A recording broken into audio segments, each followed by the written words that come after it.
Can we start? Bismillah ar-Rahman ar-Rahim.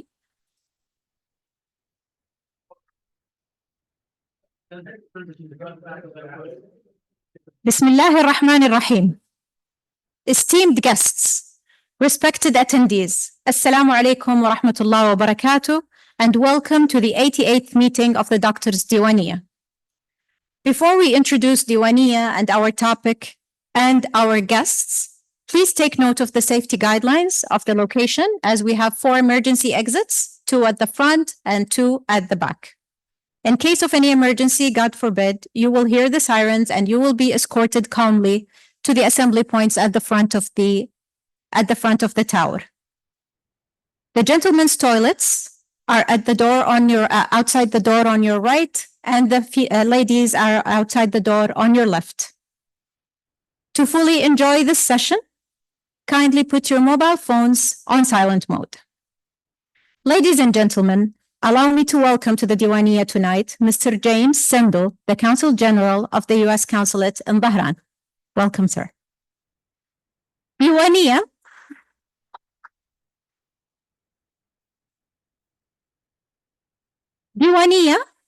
for those of you who don't know, is an Arabic word that refers to a gathering place.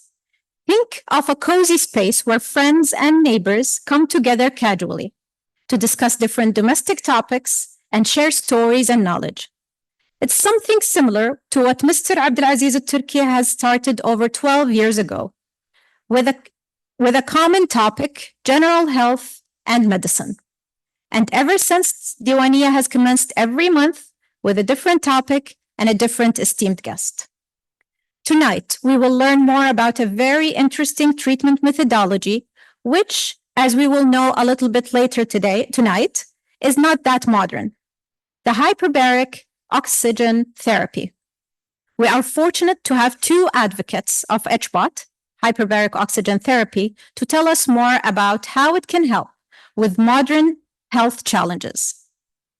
Our first guest today, our guest of honor, is Dr. George Cheriyan, the corporate CEO and Chief Medical Officer at the American Mission Hospital in Bahrain.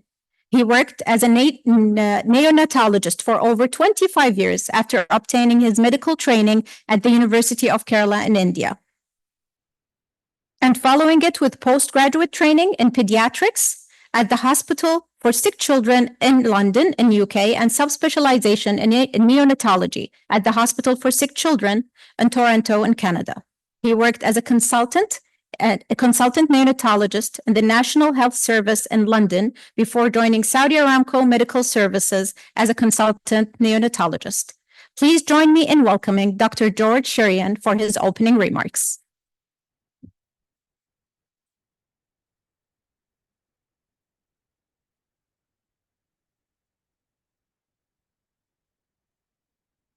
I'm going to keep it as remarks. Sheikh Abdulaziz, distinguished guests, Frans, Consul General, and colleagues in the medical profession. I'll start with the story. And the story is my own personal story that actually started in Saudi Arabia, 1990. The Gulf War hadn't just finished.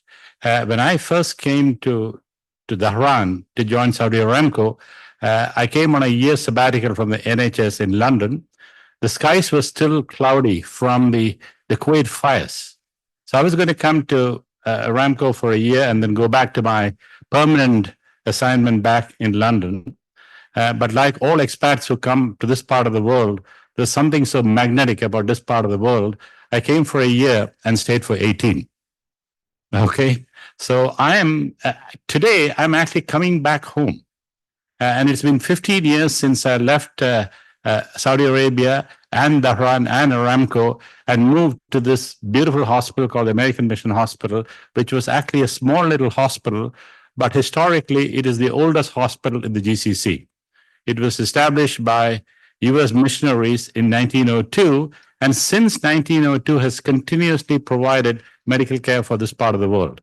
And what is most interesting is it provided healthcare not just for people of Bahrain, but people of Saudi Arabia, people of Qatar, Basra, Kuwait, and Muscat. An interesting fact as a byproduct, I was actually born at the American Mission Hospital in Kuwait. Okay, and it was, 55 years later, I came back to Bahrain at the only existing American Mission Hospital to serve as the CEO. Now, today's topic, as I said, old therapy, but new modalities. When we built this new King Hamad American Mission Hospital, and the reason why it's got King Hamad is because it was at the request of His Majesty that this hospital was built. And one of the things that we conceived in building the hospital was the hospital had to be really futuristic in how medicine was going to develop 25 years from now. So it was a question of looking at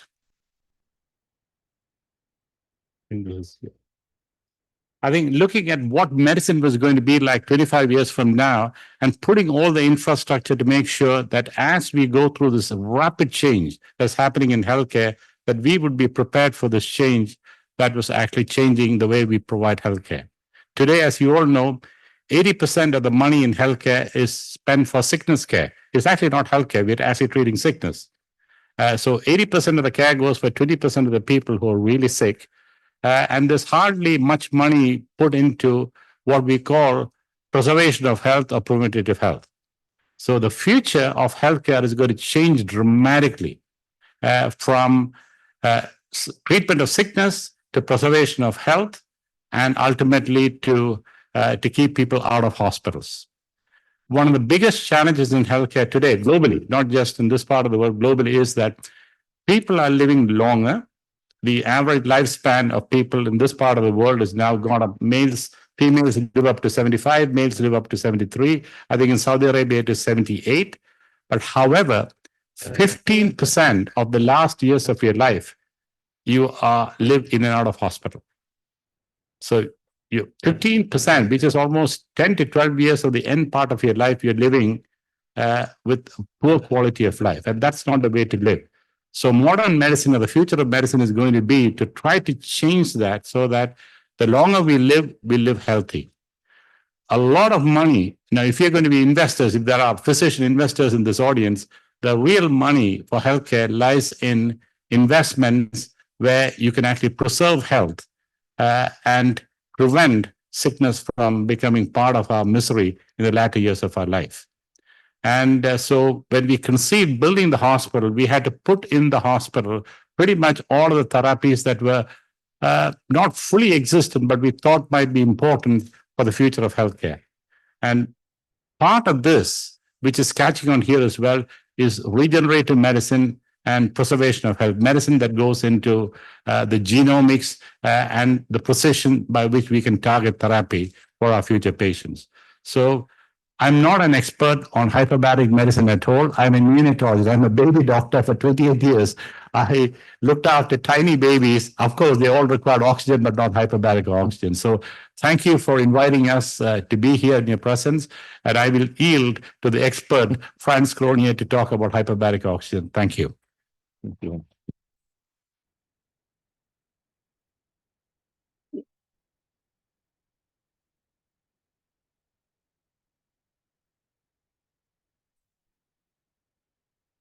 Thank you, Dr. Cheriyan. That gives us a different perspective on how we see our own health. Our guest speaker for tonight is Dr. Frans Cronje. Dr. Cronje received his medical bachelor's of science and master's on aerospace medicine degrees with honors from the University of Pretoria in South Africa.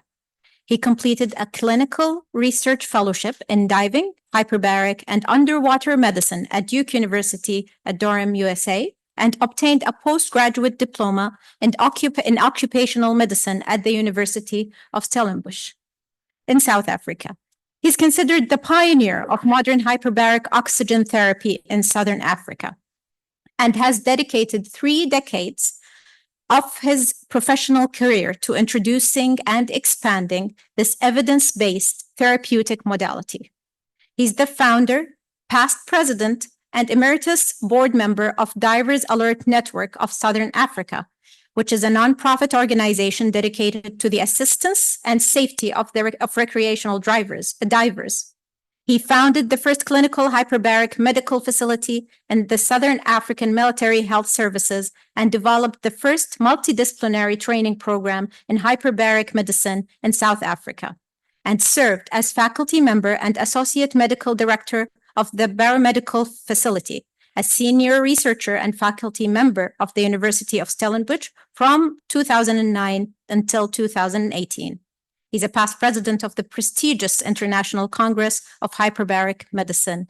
Let's give a warm welcome to Dr. Frans Cronje.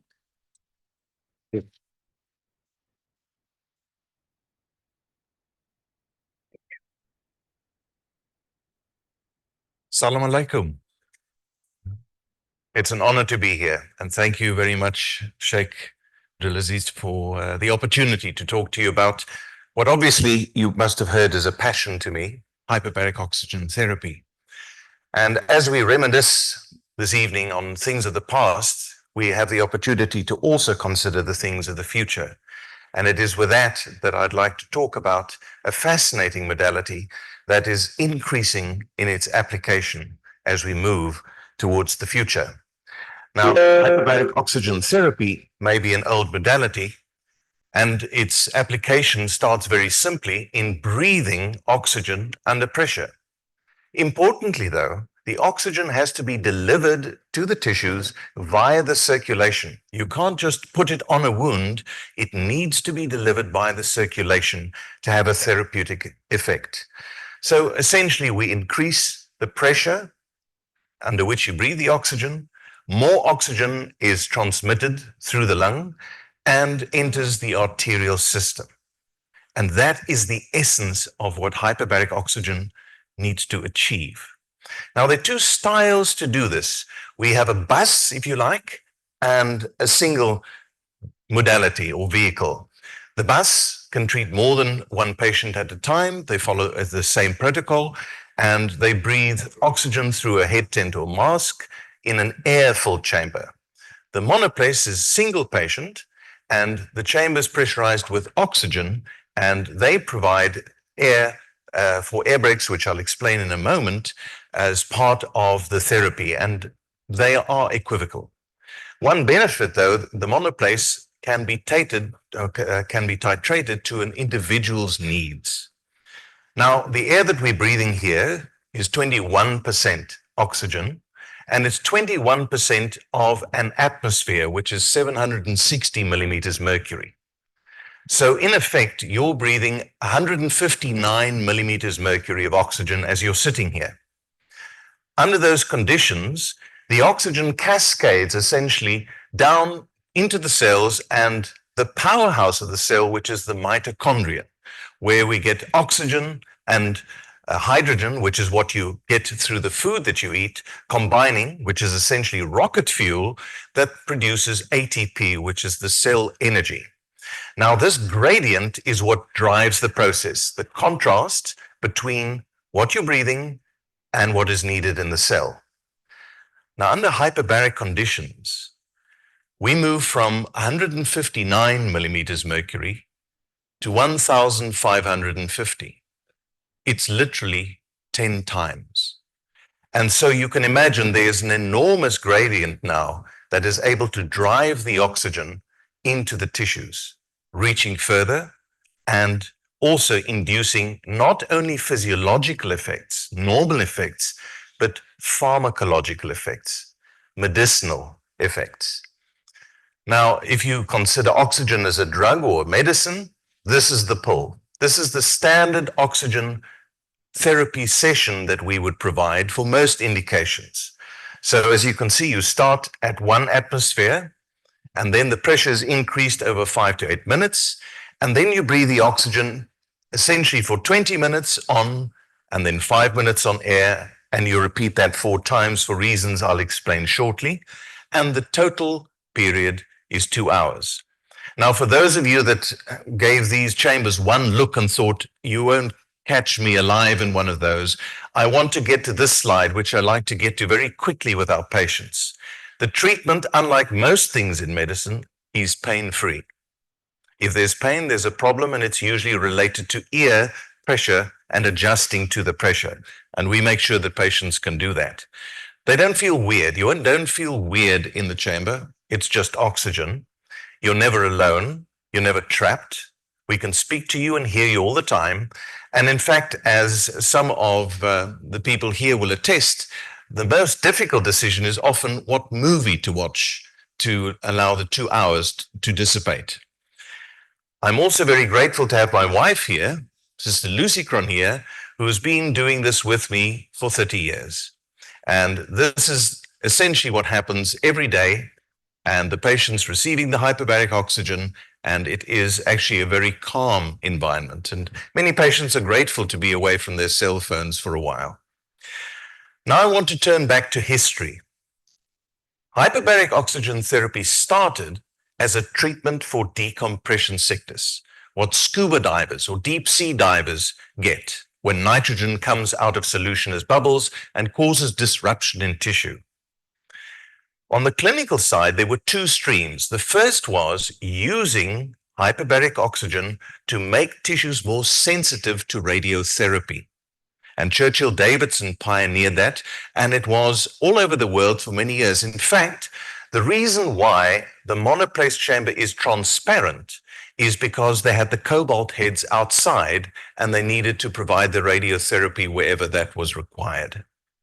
On the other hand, there was an intrepid cardiothoracic surgeon called Ait Buruma, and he was pretty good with cardiothoracic surgery. He could do a tetralogy of Fallot in 4 minutes.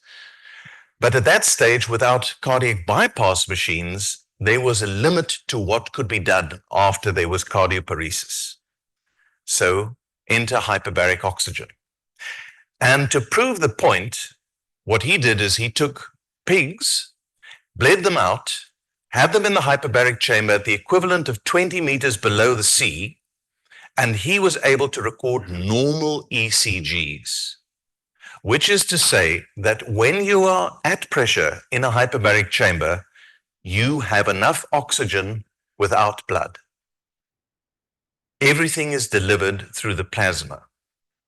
Now, just to close the story with Ait Buruma, he, in true Dutch thriftiness, re-ensanguinated the pigs and sold them back to the farmer.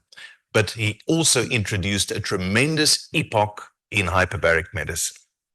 One of his colleagues, Brummelkamp, developed the use of hyperbaric oxygen for gas gangrene. And to this day, for reasons that aren't entirely clear, the Dutch have the greatest series of gas gangrene in the world, including in wartime. We think it might be because they have cows by the side of the road, so each motor vehicle accident is set up for gas gangrene. But they have tremendous experience, and this is where hyperbaric oxygen therapy has come from: diving, radiation, and infections. Fast forward to 1977, and now we have a number of indications that pretty much are the bedrock of how we use hyperbaric oxygen. When bubbles enter the circulation or in tissues as a result of diving or medical procedures, we can compress those bubbles. If decompression sickness happens, we can treat that. And carbon monoxide, which poisons cells, well, the oxygen is a primary antidote for that. So in these conditions, hyperbaric oxygen is the therapy.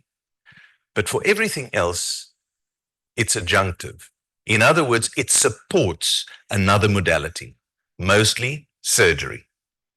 So in life-threatening situations, I mentioned gas gangrene, that still continues to this day.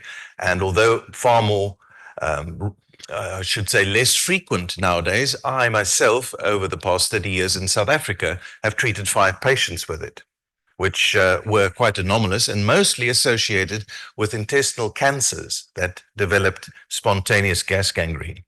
Necrotizing soft tissue infections where the skin literally melts away is one of the complications we see with diabetes.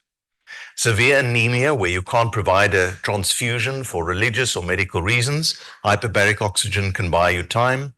And if there's a crash injury where there's destruction of tissue, hyperbaric oxygen can keep the tissue alive and minimize the damage. Thermal burns. How many of you have treated thermal burns?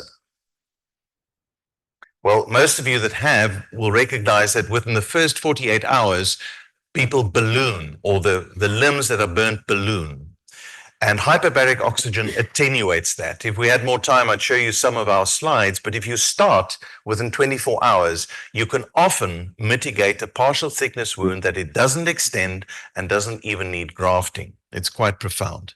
Intracranial abscesses that can't be operated, HBO improves survival, not only partial recovery. Sudden hearing loss and blindness are also indications. And then on the chronic side, bone infections that don't respond, radiotherapy that has allowed a patient to survive the cancer, but now they have, if you will, the luxury to develop complications from the radiotherapy. A tooth is pulled and the jaw falls apart. Reconstruction is attempted and the flap fails. And in that setting, hyperbaric oxygen therapy can prepare for surgery and guarantee that it's successful. And then diabetic foot infections, which is probably in this area of the world one of our main indications that we see. And lastly, avascular necrosis of the femur, where the blood supply to the head of the femur is compromised. And in this part of the world, once again, with sickle cell, this is a very common problem, and it can avert death of the head of the femur and multiple hip replacements. So what we've learned from all of these indications is essentially that hyperbaric oxygen therapy does 5 categories of things. It provides more oxygen, that's obvious. It actually narrows blood vessels partially, which works almost like ice would for sports injury, in that it resolves the swelling. It stimulates the body to form new blood vessels growing into tissue over a period of time. And there are a number of cell effects, and these are the areas where the new frontier has arisen. Because it modulates the immune system, it stimulates fibroblasts to release collagen and have it cross-link more effectively, so it's tougher. You have neurons who, after injury, do not resume normal metabolism and activity, that are literally latent and are, if you will, woken up through hyperbaric oxygen therapy. Hyperbaric oxygen therapy releases stem cells. After 20 treatments, people have 8 times the number of stem cells circulating. So it's essentially stem cell therapy. And mitochondria. When I started medical school, the chapter on mitochondria was probably about 1.5 pages. Nowadays, there are very thick textbooks and pretty much the same number of articles that appear, because the mitochondria is either the breath of life or the kiss of death. And I'd like to stop a little bit on the mitochondria in a moment and explain why a grandmother has the mitochondria of a granddaughter, but the time that the person survives only starts to click when they're born. Those mitochondria go back generations, but it's only once a person's born that the time starts ticking. And this is part of the mystery of mitochondria in life, and it's also part of the keys to longevity. And lastly, we spoke about bubbles, and pressure and gas gradients are things that we deal with diving and arterial gas embolism. Now, to show you how recent these new developments are, the Nobel Prize in 2019 went to these 3 scientists that were able to describe how oxygen stimulates and essentially works as a signaling molecule in cells. We've always known something happens, but they were able to elaborate how it affects genes and, very importantly, the release and development of hypoxic inducible factor. And I'll talk about that a little bit more. Why this is important is because this is what we are doing with this profile. You may have wondered, why on earth do we give air breaks after every 20 minutes? Well, we used to do that because we thought oxygen might be toxic. But now we realize what actually happens is we have a yo-yo between high oxygen and normal oxygen. and the body resets to the higher value. And so it develops antioxidant defenses, for one, and secondly, it actually produces new mitochondria. So there is a division and there is a greater concentration of mitochondria in cells now to be available for the greater amount of available oxygen. And that is key to many of the conditions that I'll cover next, which is where the future of hyperbaric oxygen therapy is going. And I'm going to specifically refer to the following 6. Inflammatory bowel disease. So we're talking about Crohn's disease and ulcerative colitis. Long COVID.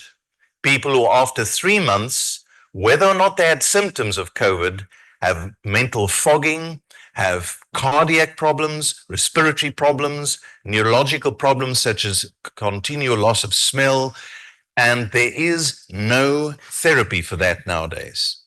We can attenuate some of the circulatory problems with other medicines, but nothing reverses it except hyperbaric oxygen therapy. We'll also talk just briefly on traumatic brain injuries. Interestingly and intriguingly, post-traumatic stress disorder, fibromyalgia, and of course, aging and neurocognitive degeneration. So just to show you the burden of disease, inflammatory bowel disease will by 2030 affect 1 in 100 people. Traumatic brain injury, 10% of those who have a traumatic brain injury have long-lasting effects. The cells just never come back to normal metabolism. Long COVID, 20% on average of people who either had symptomatic or asymptomatic COVID develop long COVID. It's extremely prevalent and a silent epidemic.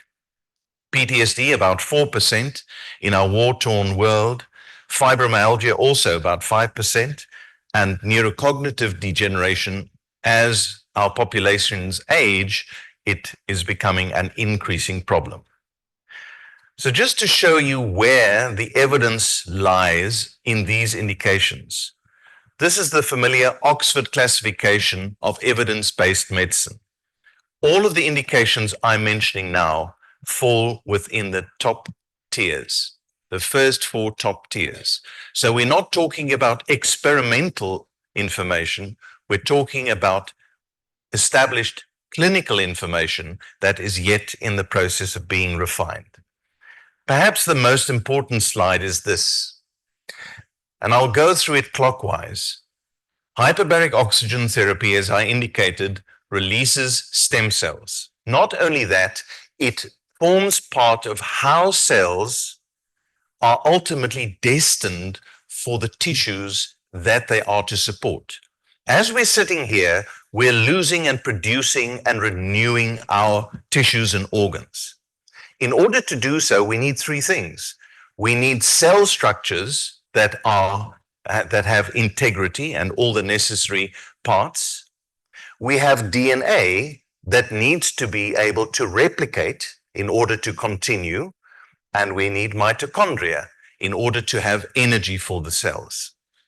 So I've already said that HBO releases the stem cells.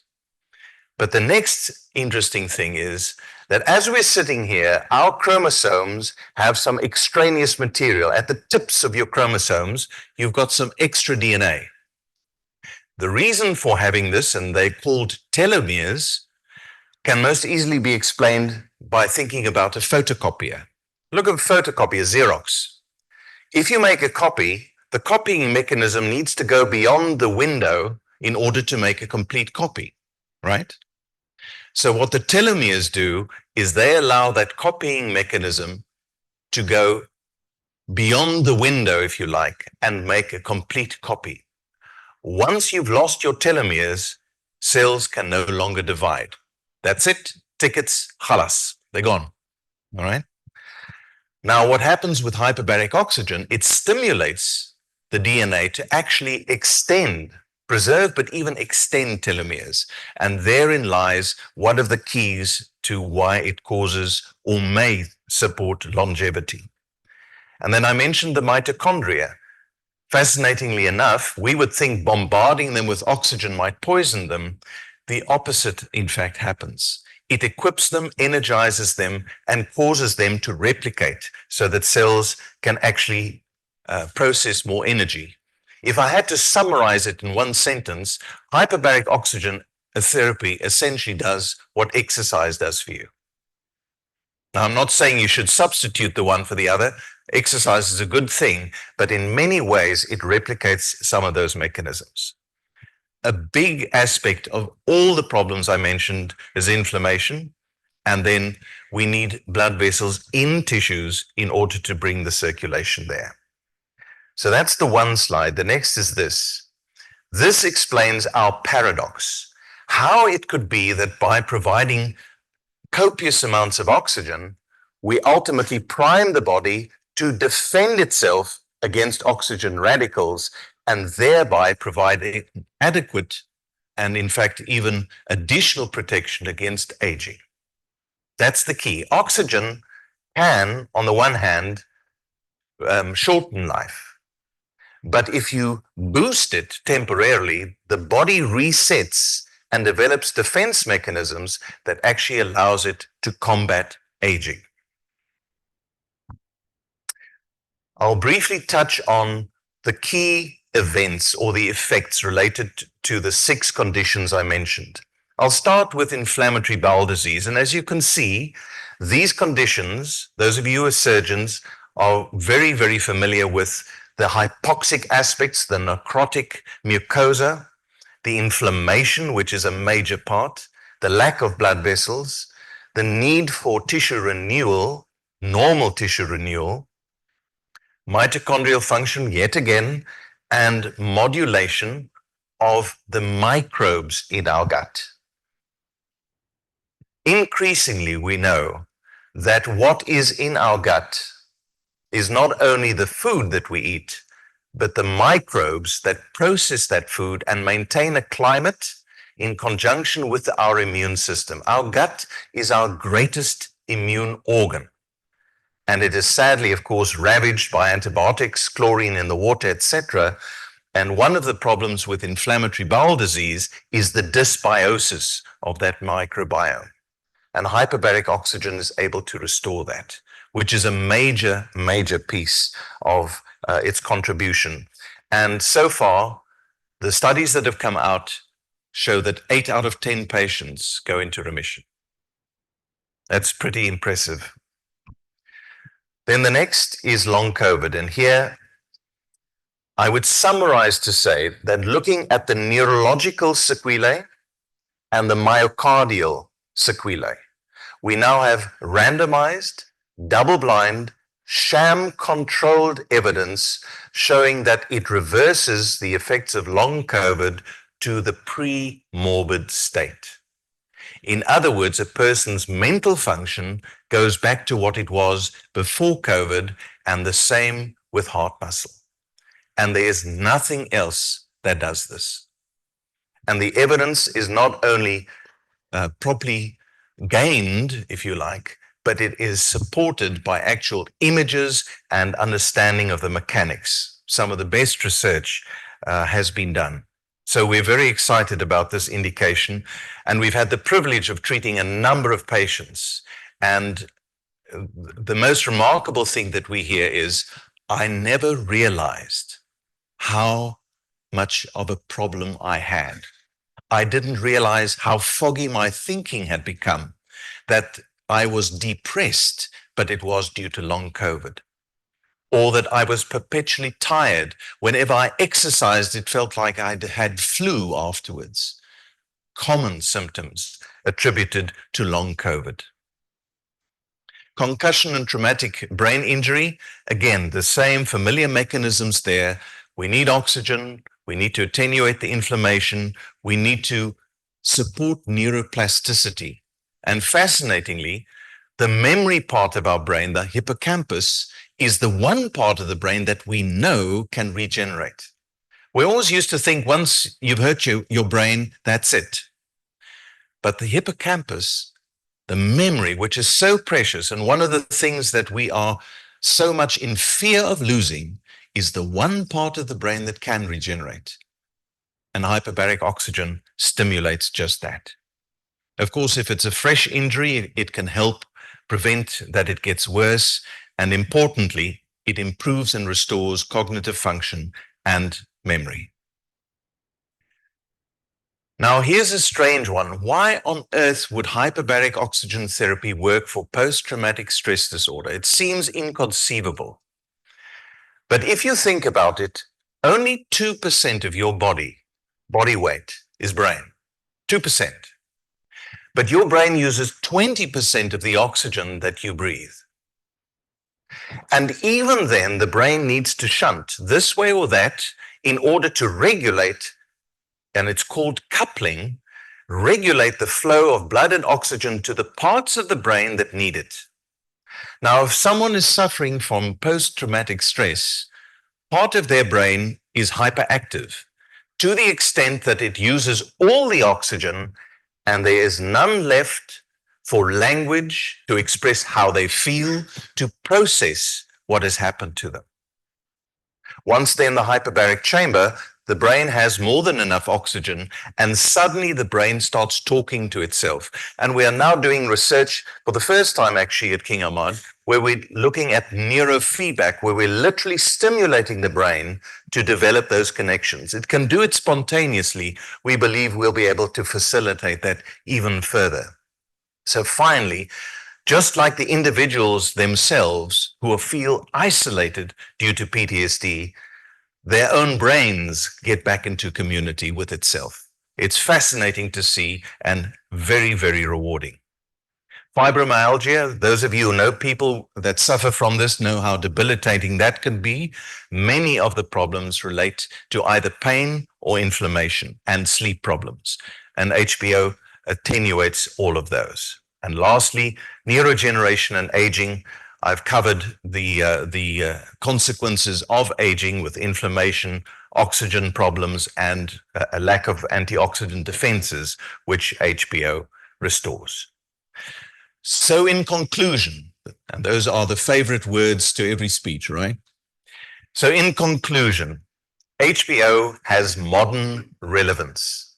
It is effective in doing what I've said, improving cell energy, reducing inflammation, restoring brain function, attenuating the consequences of long COVID, and assisting in establishing longevity in combination with other modalities. It has to be used under medical supervision. There are potential side effects and complications, and most importantly, patients need to be appropriately selected. That's the key. Selection determines outcome. So with that, I'll just tell you that I will be sharing this PowerPoint series with anybody who's interested, and I have the references that I've listed on the slides that you saw for each of the conditions, and I encourage you to have a look and see how hyperbaric oxygen therapy may have been an old vehicle, but it is really paving the way to our understanding of future wellness and resilience. Thank you.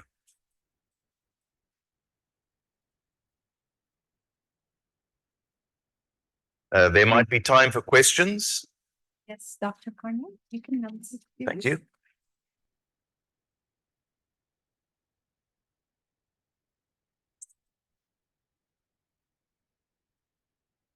I see a question. Yes, yes, please. Can we have a mic, please, for the question?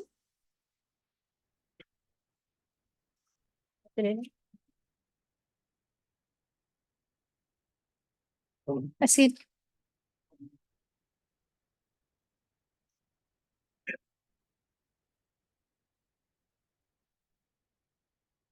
Could the person speaking just raise their hand? Okay. Thank you.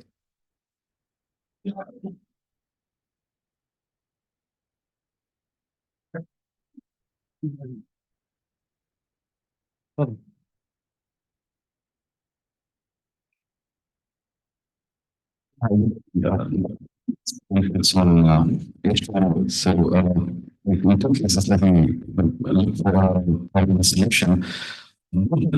Cancer scenarios and it's still alive. So, and she's doing scientists, which I saw in one of your slides. Think very cognitive functions and in terms of like the expensive use of chemotherapy to bring down the tumors, etc. Generation of that. These cells which have been lost due to excessive use of chemotherapy and sometimes radiation for that matter. Yes, indeed. We've actually used hyperbaric oxygen therapy in both. It is a standard of care in radionecrosis. Yeah. And in brain radionecrosis, it does very well. You need to do a PET CT sometimes to differentiate what is tumor and what is necrosis. Right. So that forms a big part. And depending on where the tumor is, one can predict what type of function the person is likely to regain.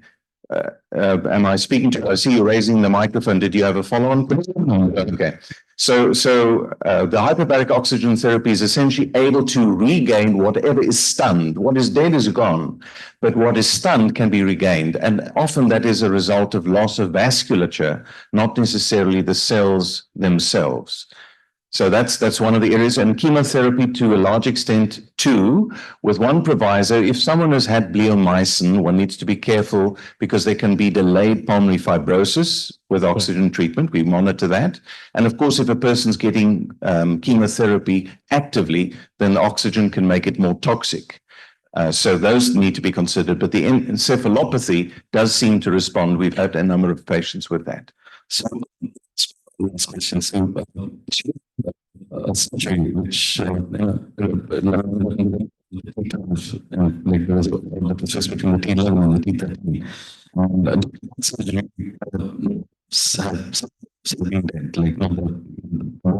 the balances yeah, so it's hanging, right? So is it possible to HBO? Yes. So now I understand that you're referring to a radiation myelitis. Right. I'm sad to say that that's one area of disappointment when it comes to hyperbaric oxygen therapy. And the explanation is this: gray matter you can think of as batteries. Batteries can be recharged.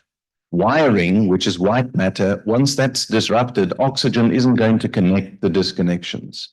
So whilst the surrounding tissue may improve, and that may oxygenate areas that were malfunctioning, but nonetheless viable, and those would improve. But the radiation myelitis itself, I'm sad to say, does rather poorly. And the same is true higher up in the nervous system, midbrain area as well. So cerebral, yes, myelopathy, not so much. Thank you. I think there was a gentleman here first. Seeing the microphone is up there, would you object that they use it for efficiency's sake? Is that right? Okay, please. Thank you very much for this interesting lecture, which explore for us new modern indications rather than what we have as the background of our old indication for the hyperbaric therapy. I have three small questions. In your lectures, I want to know what is the contraindication of the obsolete contraindication. The second question, why it's not popular in most of the hospitals worldwide. Here in Eastern Province, we have it once in Algeria, and the waiting list is very long and indicated for diving medicine and diabetic foot. So with the new indications, why it doesn't become more popular as it is very strong evidence-based medicine level A. Third question, can be used as a cosmetic, can be used, for example, interested to use it for reduce the aging, bring long life, good for my skin, for my beautiness. Can I use it? Thank you. All right, so the contraindications was the first question, and the contraindications are fortunately fairly a few, but they are absolute. So an untreated pneumothorax is one of them, and a person who's receiving concurrent chemotherapy is two. The rest are relative contraindications. So if they have G6PD deficiency, if they have problems related to well, sickle cell to some extent may have greater sensitivity to oxygen toxicity for one, claustrophobia if it's a small chamber, although the ones you saw transparent, we've never had problems with those. So those are the major contraindications, but I'd say the biggest contraindication is a non-indication, right? So if you look at risk benefit, even if the risk is small, if the benefit is zero, then the risk benefit ratio is infinite. So the right selection, I would say, is key. Your second question, just remind me again, that had to do with? Why it's not so popular. Well, steel and oxygen isn't patented. So there are not many representatives, in this area. And also many people have simply become accustomed to working without the modalities available. And if I may say so, having been in the military myself, military operations are not very keen dealing with clinical patients. They're interested in operations, military matters. So the best facilities, which the military facilities often are frequently, sadly, the least available. So that's one part. And secondly, it's a tremendous capital outlay. But one of the benefits, the multi-place chambers are relatively small outlay to get started, and they're scalable. So I would say that's probably where it's going. And I can say if the long COVID thing takes off, which I believe it will, and with it, everything that comes with it, I think we're going to see a boom of hyperbaric oxygen. But it does require training. It is a capital expense, and that's part of the reason. Thank you for that. Oh, and aging. So the question is, are you going to look 40 or what? You see, I don't want to insult you. Would you like to look? Well, oxygen is responsible for aging on the one hand, and on the other hand, it can protect. So it's really a question of why it should be used. We do think judiciously used, and we're still working on the protocols involved in the selection for that. It may be more appropriate for specific neurodegenerative diseases than just generic aging. Nevertheless, it does seem to have a rejuvenating effect on tissues. That's sort of the blanket phrase. The extent to which it would meet the requirements of the individual is another. People who want to look young eternally, I'm sad to say, no, this is not the elixir of life. But it can extend, and most importantly, as Dr. George Cheriyan said, it can improve the quality of life significantly. And that ultimately is the most important. Thank you. There were some more questions. The gentleman there's been very patient. Yes. Thank you. Sorry.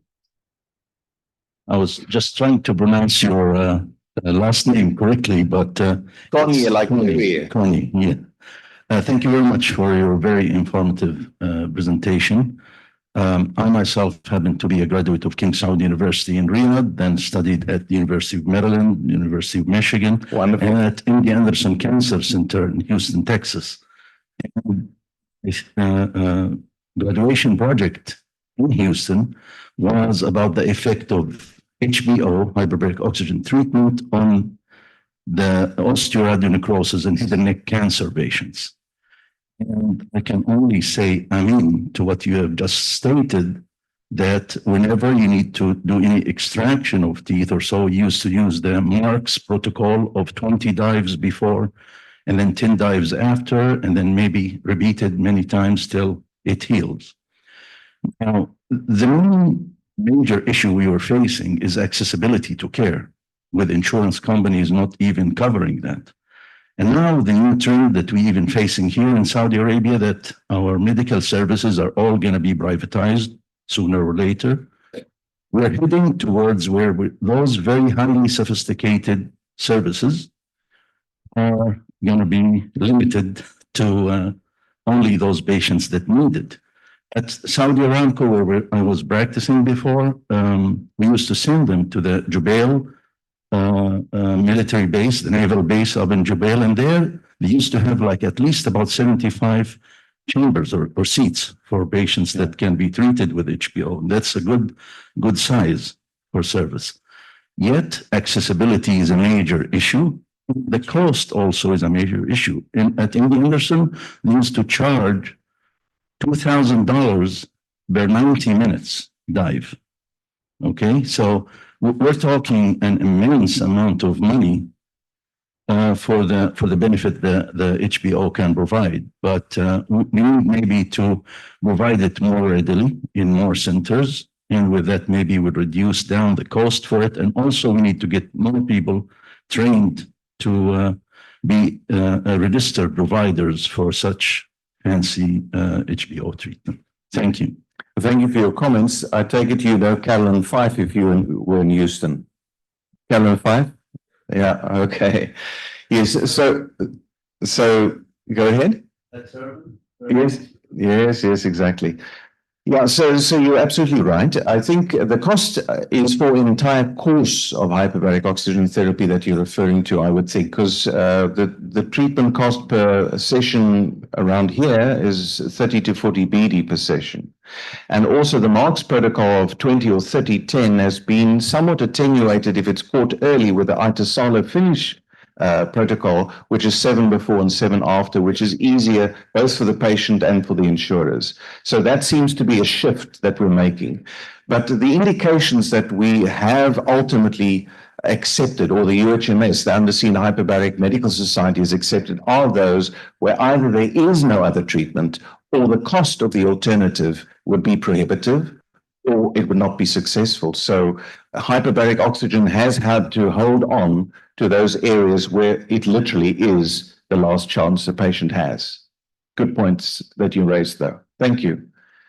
How much time do we have? Will you keep us on track? Yeah, this is Ahmed Afnan, neurology specialist at King Specialist Hospital in Dammam. First of all, I would like Sheikh Abdulaziz for this great meeting and the organizer. My first question is there any rule and indication for the hyperbaric oxygen therapy in ischemic stroke patient or not? The second is what's the number of sessions needed to have the optimal benefit, or just one session is enough? The third question is what's the ideal timing between the diagnosis and starting the treatment? So is it's chronic disease also the treatment will be effective? Last question, what's the approximate cost for the per session? Okay, I'll answer the last question first. So it's 30 to 40 BD typically, in most sectors in this region. There are some clinics that would probably charge more, that are geared to medical tourism. In Dubai, for instance, the Aviv clinics are a little bit more expensive. But I would say for the bread and butter hyperbaric oxygen, that's pretty much what you'd look at. So just rewind again, just give me that first one again. Give me the... if there's any and indication for ischemic stroke. Yeah. So we were in a hospital, we actually had a stroke unit, and we went through a series of steps where we started treating hyperacute stroke, subacute stroke, and chronic stroke. And we developed a bit of experience there. What I can tell you with a hyperacute stroke, the response that the patient has with one hyperbaric treatment is more predictive of recovery than the MRI. So as a diagnostic tool, let alone as a therapeutic tool, it's actually quite significant in terms of that. Having said that, we used to think you have to get in early with or without thrombolysis, et cetera, or it's worthless. We now have literature that shows that even 6 months afterwards, there's a lot of tissue that is still penumbral or hypermetabolic. And that hypermetabolic tissue can be identified. PET and SPECT scan can do that. And what one can then do is you can tell the patient, well, these are the areas of your brain that may be recovered. They represent these and these functions. Do you want to have them recovered? And some patients will say yes, and others will say no. If it's aphasia, typically they'd want it back. So that's one of the ways in which we can elect it. But it's no longer hyperacute or nothing. The chronic stroke patients, if well selected, do well. So that's, and I've missed the others. You'll have to forgive me. What's the numbers needed for Number needed to treat. It varies on the condition. The more acute the condition, the fewer treatments typically are necessary. Gas gangrene needs 7. If you've got a diabetic foot, it might be 20 to 30. So the longer the disease took to manifest, often the greater the number of treatments needed to reverse it. But I would say on average, our average in South Africa with insurers that were very, shall I say, reluctant to fund hyperbarics was 11. So that was the scrupulous use of hyperbaric oxygen across all indications. That was the average. Have I touched on most of your questions? I may have missed one. The last one is the ideal timing between the diagnosis and starting the treatment. Depends on the condition, the ideal timing. If, again, you're preparing a patient for surgery, you'd want a series of treatments, as my colleague was mentioning, with radionecrosis, you want to prepare the patient, then do the surgery. And the most important thing is not the time from the initial preparation to the surgery, but from the surgery to the follow-up support treatment. That's the critical part. And I can see you nodding your head there. Yeah. So it depends on the indication, but thank you. Thank you. We have time for 2 more questions, but I'd like to highlight that in the topic that we're discussing today, Dr. Cronje is going to be part of the Healing with Every Breath conference that's going to take place in Movenpick from November 4th to 6th, where further discussions and further elaborations can happen. If you're interested, you can look it up, Healing with Every Breath Diving and Hyperbaric Oxygen Therapy Conference. It's presented by the Armed Forces Hospital in Jubel. So now we have time for 2 more questions. Where is the mic? Yes, please. Thank you, Doctor, for the information. And I would like to ask you about does pure oxygen reverse aging and how? Does pure oxygen reverse aging? Reverse aging, I think what one needs to look at there is what one means by reversal. In terms of rejuvenating cells and mobilizing the processes that maintain tissues, yes, it definitely does. In the sense of quantifying what rejuvenation means, that will mean different things to different people. Does it take the crow's feet away from your face? No, it doesn't. Will it rejuvenate a cardiac problem or a subclinical ischemic problem? Yes, it will. So it depends very much on what we mean. My interest lies in the functional side rather than the cosmetic side. Having said that, there are complications from cosmetic surgery. Hyperbaric oxygen definitely has a lot to offer. So I hope that's touched on what you were asking. It was gentleman, yes. Yes. Asil? I'll repeat your question. Yeah.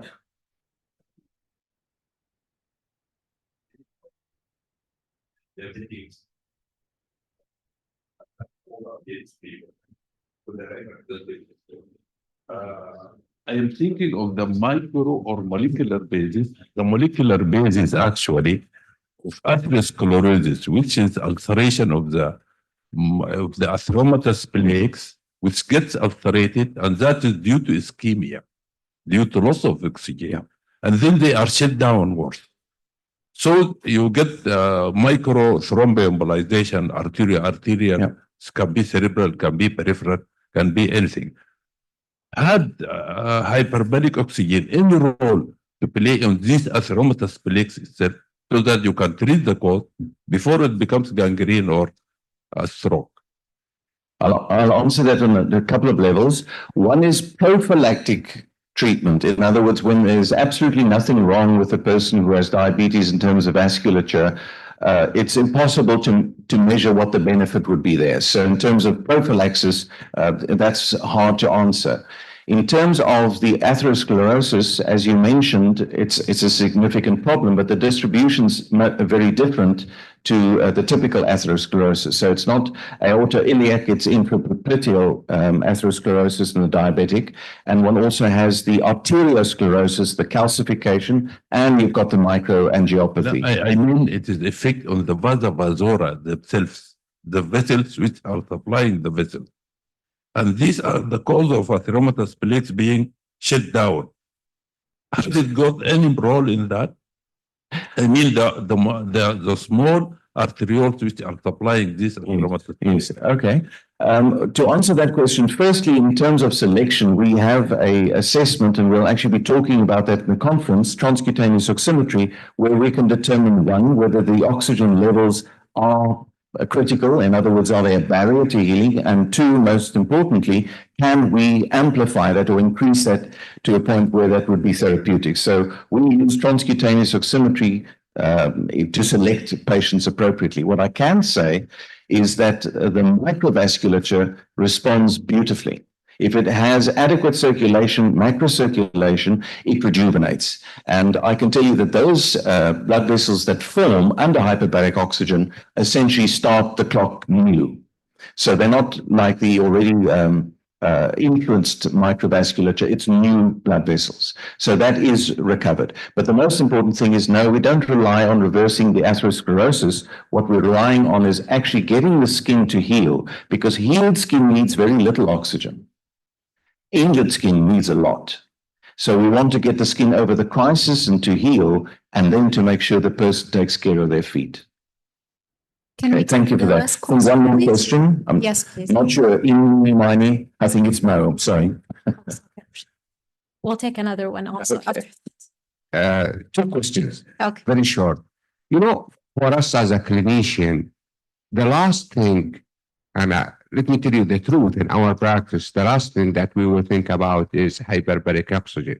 Thank you for that. No, now it's coming, the question. Why is that? When are we going to consider it as one of the first choices to be considered in some patient? Because we do that, sometimes it's effective. The second question, you know, here in this area, and actually the whole kingdom, we have tons and tons of sickle cell anemia, and you mentioned nicely that it is one of the modality for avascular necrosis. Is it going to reverse that necrosis which has happened already, or we should start it early, or prophylaxis, or what is the best time to give this option? I'll start with the first. There are two problems when it comes to hyperbaric oxygen. The one is that the literature is mostly published in hyperbaric oxygen journals, which clinicians in other fields don't read. Increasingly, publications are appearing in the relevant journals, so plastic surgery journal, et cetera, et cetera. So that's made a big difference. And that's why in plastic surgery, for instance, it's actually well known and well accepted as part of the repertoire. But it's very much related to the fields, and the ones that have intractable problems for which hyperbaric oxygen therapy is a solution are typically more aware of it. So that's sort of that part, that piece. The second part of your question had to do, sorry, you'll have to remind me, obviously hyperbaric oxygen needs to do more for short-term memory. Carry on. Okay, so reversal of, yes.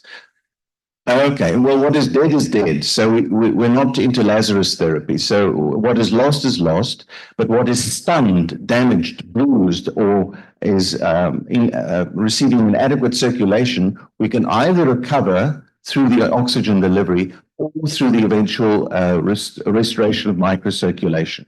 So it's important to differentiate. That's why I mentioned the PET-CT, where we differentiate what is necrotic and what is viable or even tumor. I hope that's addressed it. Our last question here.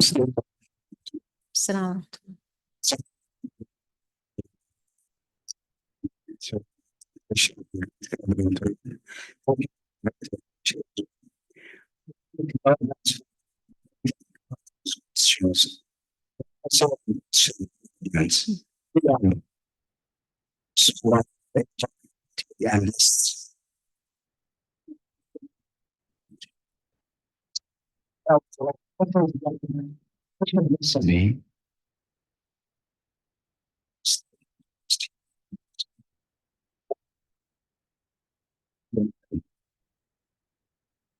The answer to that is strawberry flavored oxygen.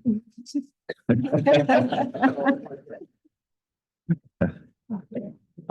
think we get back to what Dr. George said initially. We're talking about quality of life. Quantity of life, I think, is in the works, but quality of life, I believe, is critical.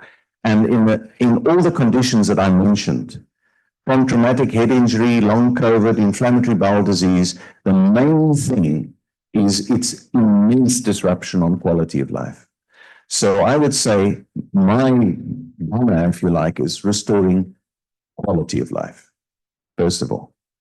Thank you very much for that. Thank you so much, Dr. Thank you. Frans. Please remain with us on stage. I'd like to call Mr. Abdulaziz Turki to present you with our thank you trophy and token for being with us today. Thank you so much.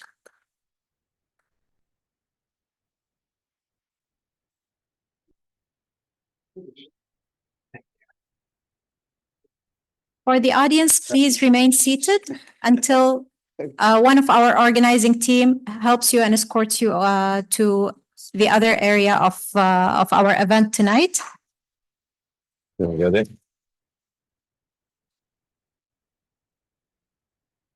Thank you so much, Dr. Cronje. Thank you very much. Appreciate it. We'd also like to invite Dr. Cheriyan to the stage for a token of appreciation from Mr. Abdulaziz Turki.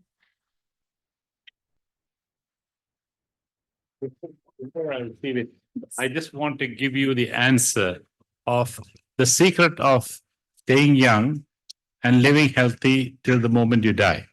And by the way, you can look this up in any journal. There are only 4 things that matters in life. Only 4 things that matter in life. The first is the nutrition, your nutritional intake, because what you take in will either be healthy or poison. That's number 1. Number 2 is your mobility, to stay mobile as long as you live. Number 3 is your sleep. Okay. And the 4th one is your relationship, human relationships after the age of 60. The reason why I say after the age of 60 is because after 60, we are working, we have a lot of social relationships. Exactly. After 60, then it is the quality of your social relationships after the age of 60. So if you can pay attention to 4 of this, maybe you might not even need hyperbaric oxygen therapy.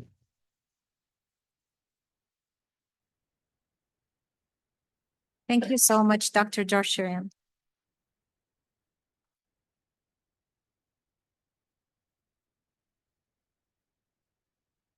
Thank you, Mr. Abdulaziz.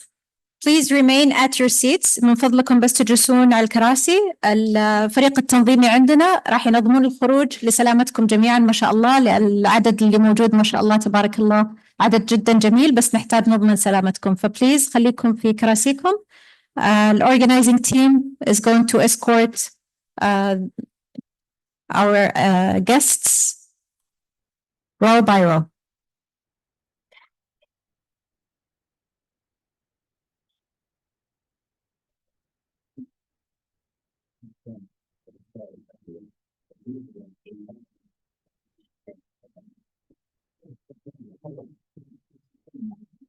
Please remain at your seats. من فضلكم إذا تجلسون على الكراسي بعد إذنكم، بس عشان نضمن سلامة الخروج من القاعة. من فضلكم تكونون على الكراسي.